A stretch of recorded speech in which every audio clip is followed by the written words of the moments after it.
can't quite put my finger. How does a plant turn into a fox?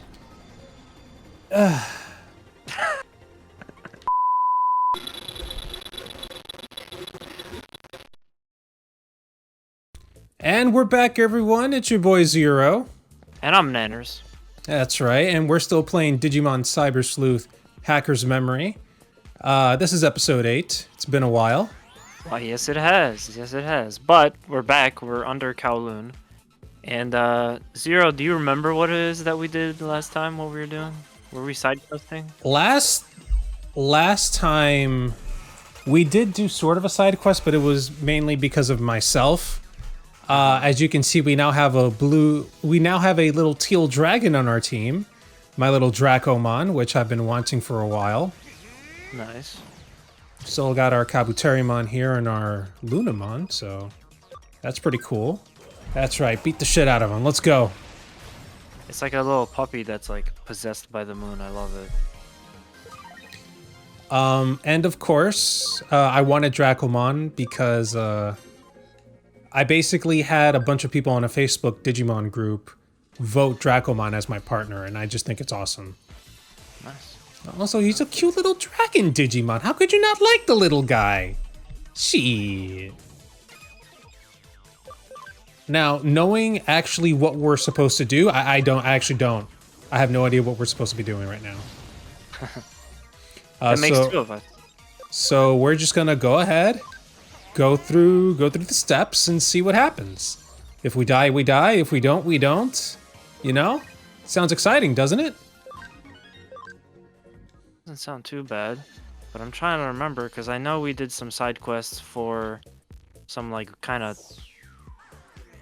we were doing some bounty hunting, or we were interrupting some illegal transactions of Digimon. Yes. So last time, #FreeAirDramon. That's basically what we were doing because these black market sellers were basically caging up these poor Airdramon and not giving them enough space to spread their wings and stuff, and they were all upset. Yeah. Yeah, that was kind of dark. It's like I'm sure that in Pokemon, and I hate to always bring up Pokemon, but I can't help it. It's an obvious comparison.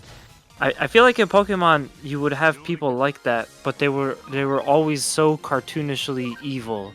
It was like played up to a degree, you know, kind of. Yeah, Team Rocket wasn't really much of an evil group. They were more like freaking comedic relief. Right. But it was so obvious that they were the bad guys, and they were the ones that were, you know, trapping the different Pokemon. Here, kind of like, yeah, those guys were dicks, but it's not necessarily like they were evil. It's like, yeah, the black market is just a thing in the Digimon universe, huh? Well, not in this universe. Uh-huh. All right, because whatever happens in this game has nothing to do with what happened in any of the anime or any of the other games, for that matter. Okay. So this is its own little separate universe. Much like from season 1 of Digimon to season 2, that's one universe, and then season 3 and 4 are two separate universes themselves. Okay. Which would have been real confusing as a kid, actually. So not necessarily the level of Team Rocket, or even when I think of Team Rocket, I just think of Jesse and James and Meowth, but it's a whole organization. Some of the other characters in Team Rocket were a lot more. Well, they were a lot more efficient at what they did, but they were also a lot more dastardly and sinister. Yeah, Cassidy and Butch. I think those were the other two that we saw. They wore the black uniform. Mm-hmm. So you're right. They were more dastardly. They were way more capable than Jesse and James. But you love Jesse and James, though. That's the problem. Their outfits are really cool. I like the Team Rocket outfit. Mm-hmm. All right, so we're fighting another hacker this time. Again. Because I don't know if you remember last time, we would just get close to these female hackers, and they'd just be like, "Oh, you stepped towards me. Looks like you're trying to die." And they would just fight us. And that's what's happening now. And you did a good job of taking away that one, that kind of dog wolf-like Digimon that I like so much. Gabumon? I think is that Matt's Digimon? That's right. Oh, look at that! I remembered something about this show. Very nice. So funny enough, both Agumon and Gabumon have virus versions of themselves, and it's just them but with a black color. And for Color some, swap. yeah, it's basically just a color swap. Digimon does that a lot when they're trying to fill out a roster, I guess. So like, there's actually an orange variation to that red Digimon there, Gilmon. And Gilmon normally is a virus type. His orange version, I believe, is a data type. And that's just how they sometimes try to fill it out. I mean, yeah, that's not a bad call though. And also considering that we're inside of like a computer right now, I mean, it wouldn't be so hard to just copy something but change it up a little bit, like make a slightly different version of it. So that's pretty good too. Yeah. Talking about Gabumon, going back to him, there's another version of Gabumon that's, again, a color swap. So imagine taking Gabumon's normal colors, which are mainly blue and yellow, and then putting it into Photoshop and then using the hue tool to just sort of like move the shaders, not shaders, but like the color wheel in a different direction. And now you have more psychedelic colors on the Gabumon. And that one's not even a Gabumon anymore. They changed his actual species name to Saichimon. Okay. And he has a completely different evolution line. And I also find that pretty interesting how they do that sometimes.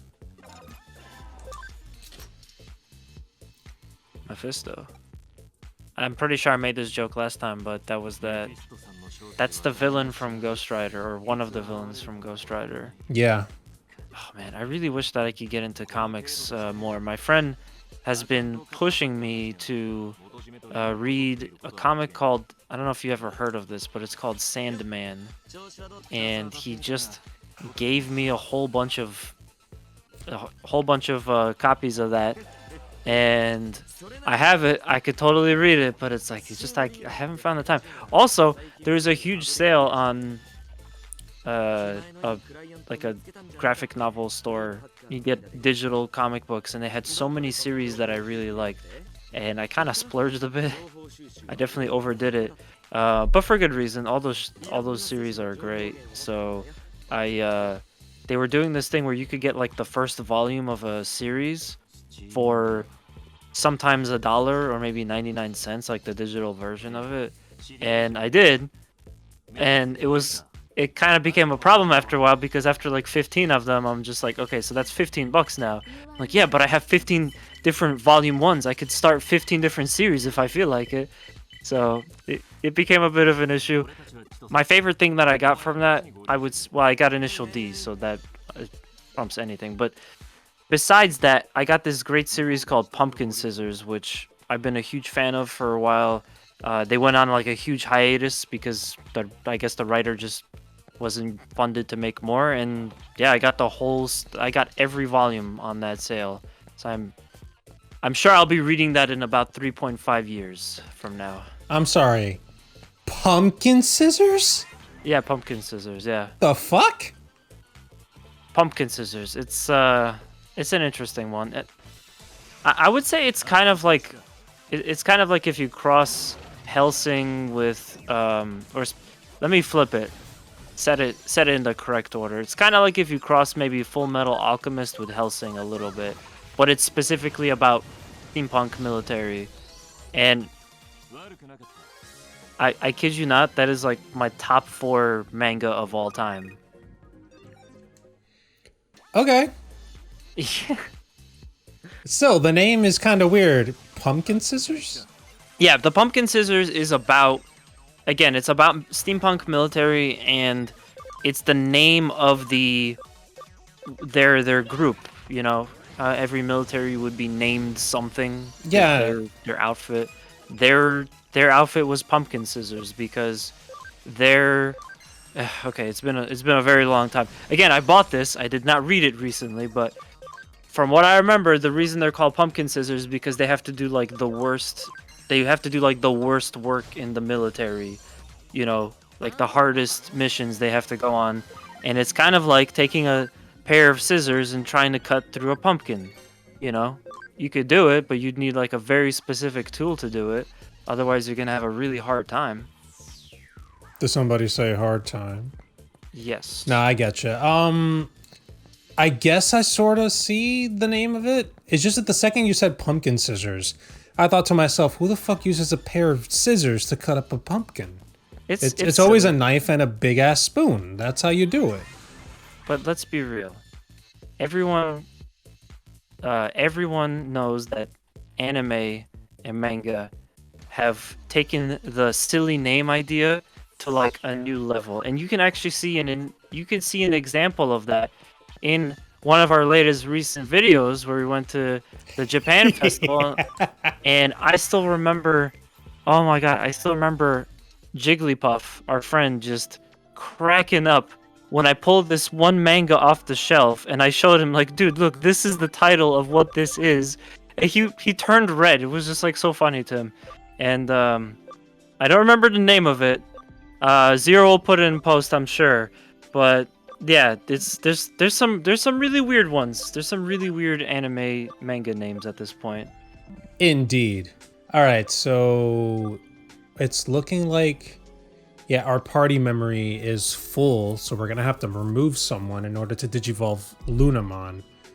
We don't have enough blocks on our GameCube memory card.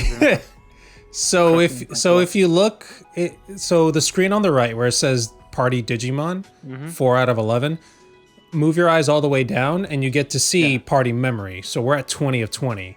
I saw that. I saw that. I just wanted to make a joke about the greatest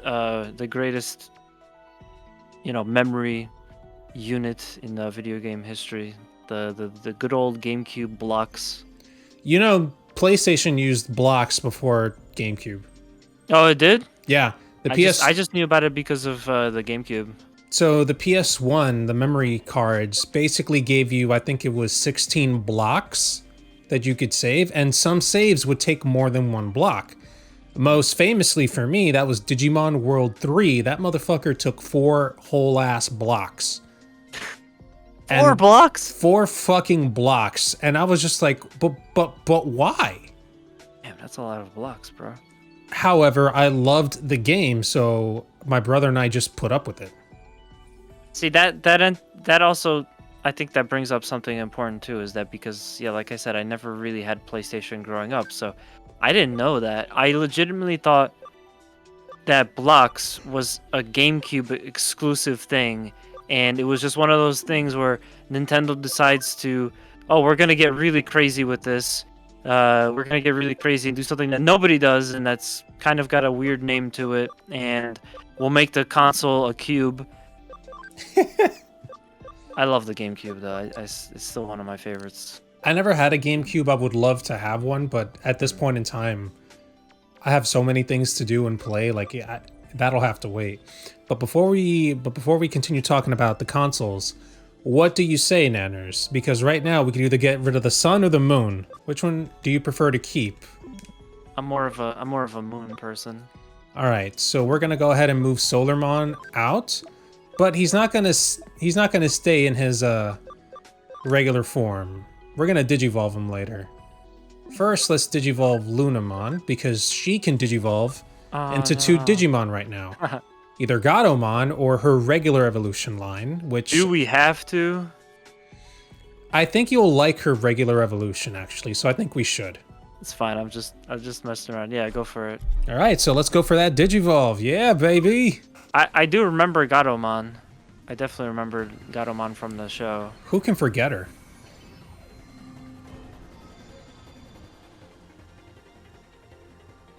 Kind of gives you Mewtwo vibes, huh? That's not what I remember at all. But yeah, that does give you Mewtwo vibes.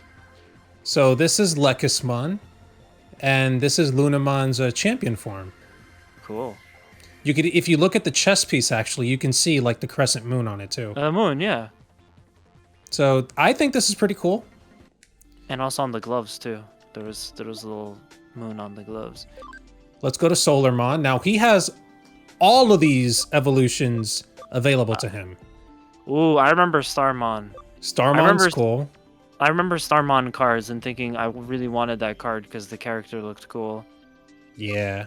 Golemon, I'm not a big fan of because he's just a freaking golem. I think this is a Numamon, that freaking green poop-looking Digimon. Yeah, you can see the eyes at the little top.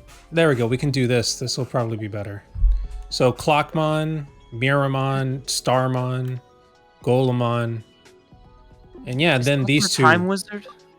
What was that? I said, is that the Time Wizard? He might as well be. He does kind of look like the Time Wizard a little bit with the goofy arms. If you take out the top part of him, like the one with the mask and the mouth and the hammer, it would basically be Time Wizard. Time Wizard, yeah.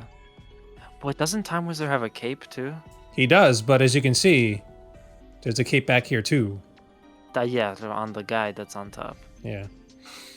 So yeah, this one is called Gargemon. It's basically like a big hunking robot Digimon. So yeah, we have all these to choose from, and I'm letting you choose. Go Starmon. You want to go Starmon? Yeah. Let's do it. Now how? Because I'm starting to notice here, there are so many different options for which ways you could digivolve these Digimon.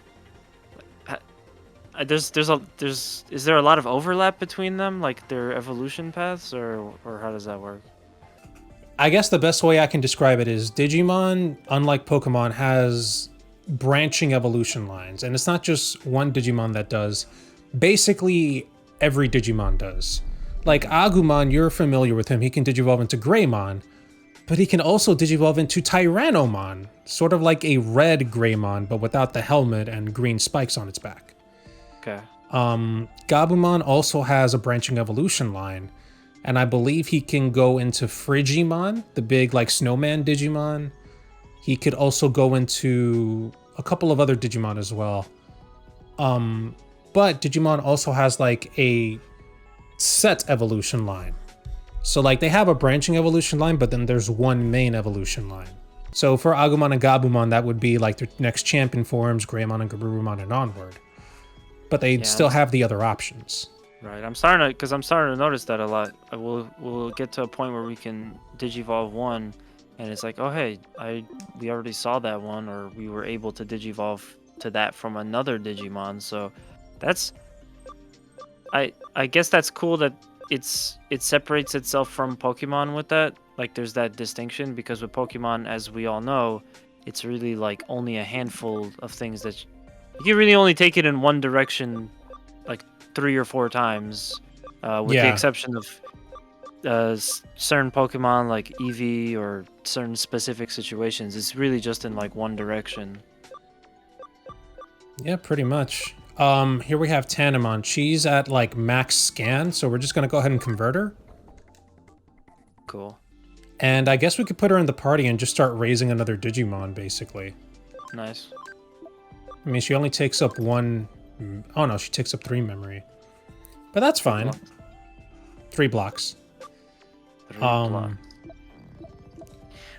I'm sure you won't even remember this, but what's the most blocks that you had on a PlayStation game that you ever bought? Like, what was the biggest capacity you ever had? Oh, you mean like the memory card? Yeah. If I no, not the memory card. I'm talking like what game took the most memory? Yeah, I already said it. It was Digimon World 3. 4 fucking blocks. That doesn't seem that bad, but that was PS1, right? That was PS1.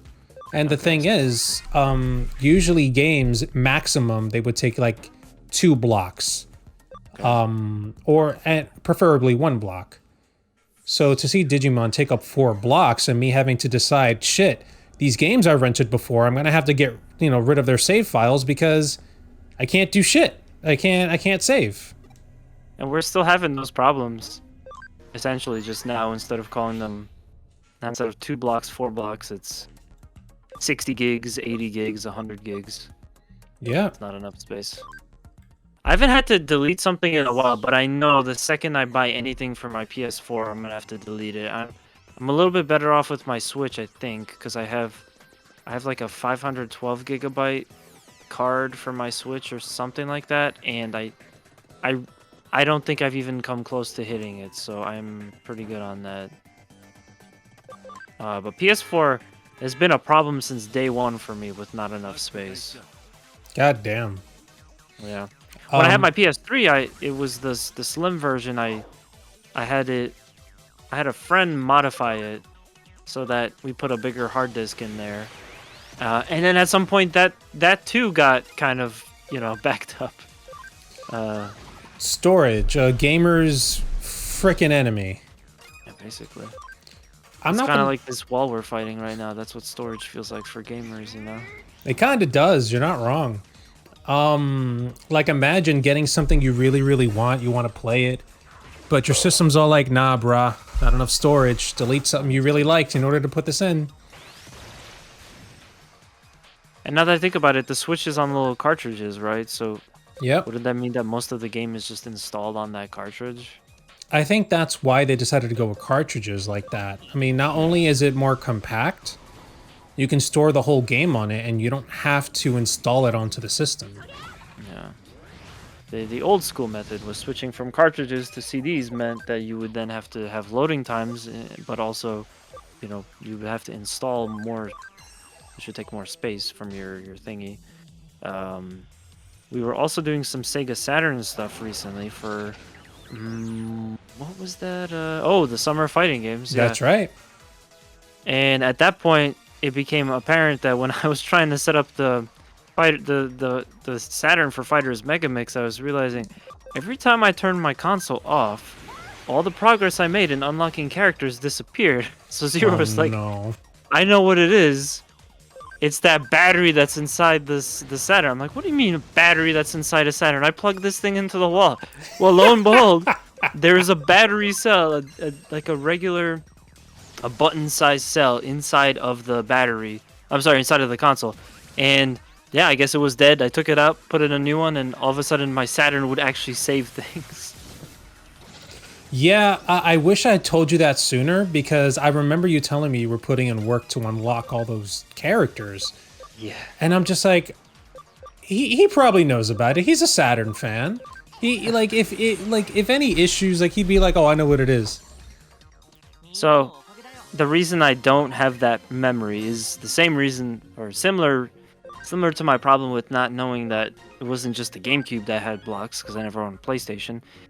The last time I had been around a Sega Saturn, like actually when I could regularly play it, I was probably 8 or maybe 10. So I didn't really know anything about video games on that level. Certainly didn't know much about consoles, and yeah, I had no idea that there's a thing inside there that powers the memory card separate from or powers the memory in the console separate from the power plug. As far as I knew, it was, oh, you put the disc in the thing and it plays it and it saves it. That's all I knew. Yeah, well, I was wrong. Unfortunately, Sega decided, hey, we're not just going to build a console that can play stuff. We want to make sure it can keep time. We want to make sure, it knows what date it is and stuff like that. Because remember, we would start up the Saturn and it would ask us what date it was. And it would always start on 1994. Exactly. So we should have known from then on, like, oh yeah, this thing needs a new battery. So, it's both our faults. We should have realized it. But I don't really care about that now, because now the issue, thanks to your advice, is fixed. And also just in general, I have a Saturn now, so I'm pretty stoked. That's basically, like, out of all the retro consoles, that's like, it's hard to say that it's my favorite, but it's the one that makes me like the happiest thinking about nostalgia-wise, because I really didn't get to play it too often. It was only when I got over to my friend's house. But I do remember having some great times playing Virtua Fighter, Daytona USA, Bug, possibly a little bit of like Virtua Cop and stuff like that, sports games. So it was good times. No, and not to forget, you also have that new controller from Retro Fighters. Which, by the way, I would love to make a video on for our channel because people have been, well, someone asked for it on our video. So you should totally do that. Yeah, we definitely got to do that one of these days. It won't be an unboxing, unfortunately. Do you still have the box, actually? I'm pretty sure you were here and we tossed it, so no. You still have the keychain they gave us, right? Or whatever it was? The sticker? You were here and we tossed it. No, I'm just kidding. I have the keychain. It's gonna be an unboxing without the box part, so it's just gonna be an video. Yes. What the fuck? Did I just go in a circle? I did. So yeah. Oh, there's a little Elecmon. Damn, I'd love to get him. Oh, the mouse? Yeah, the red one. Oh, the red one. On the left. Cool. Yeah, Elecmon. Yeah, this is a good variety of Digimon. I don't think we've encountered most of these before, except for the ghost. Oh, that's little Modimon. Mm-hmm. He's the one that's right before Tentomon, that red bug Digimon.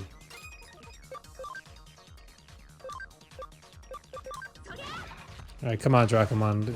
Let's kill these motherfuckers. I'm gonna turn you into a royal knight. And that's a thing in the digital world, by the way. Nice. I had no idea this game was sponsored by the Royal Parliament of the United Kingdom. Everybody gets knighted. All right, so Tandemon is at max level, so we're just gonna digivolve her, and likely have to move her out. And again, you get to choose, Nanners. Well, out of these, I would say the one that I think Renamon would be the coolest. Ah, yes, the Foxy Digimon. Yep. All right, let's do it. That reminds me of something, but I can't quite put my finger. How does a plant turn into a fox? Dude, you gotta understand, I don't know why they made that choice, because Renamon actually has, like, her own foxy-looking and training level Digimon. Mm-hmm. But yeah, I don't know why they did that here in the game. I guess with the branches in mind, I'm sure there will be some things that just kind of don't make too much sense, where it's like, how does this go to this? That's odd. I'm sure at some point there'll be those. Yeah. Absolutely. I mean, hell, let's remember, Gatomon digivolves into a freaking angel Digimon. Wait, is that the lady angel Digimon? Yeah. Oh, okay. Yeah, when that first happened, we all went and said, what? But we soon just accepted it, I guess.